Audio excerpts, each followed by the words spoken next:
Eh bien, écoutez, en tout cas, Olivier Faure du mois de décembre a rompu avec Olivier Faure du mois d'août. Je vais vous lire ce que M. Faure disait au mois d'août.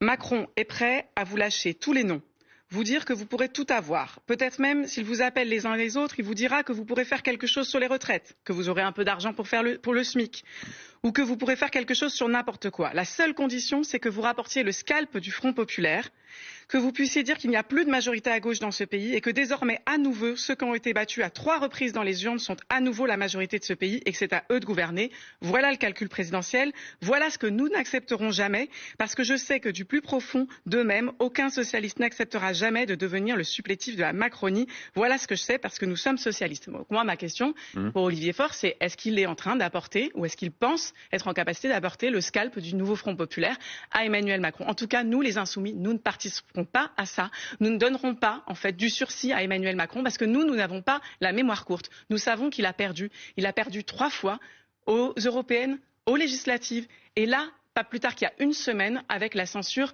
du gouvernement Barnier. Mais précisément, Olivier Faure vous dit ce matin, on ne peut pas être systématiquement dans l'opposition, il faut avancer. Il dit moi j'avance, il le dit, il dit moi j'avance et je saisis l'opportunité. Olivier Faure dit ce matin, il y a une opportunité, pour avoir éventuellement un Premier ministre de gauche et ou pour faire avancer des idées de gauche.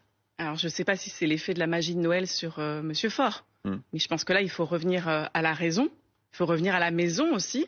À la raison parce que en fait c'est totalement illusoire d'imaginer que le camp macroniste qui depuis 7 ans nous impose avec la plus grande brutalité toutes les régressions contre lesquelles on s'oppose, on s'est opposé ensemble, qui il y a pas plus tard qu'il y a 2 semaines faisait de l'obstruction pour éviter l'abrogation de la retraite à 64 ans qui est pourtant majoritaire dans l'Assemblée, c'est-à-dire s'essuie les pieds sur le Parlement continuellement.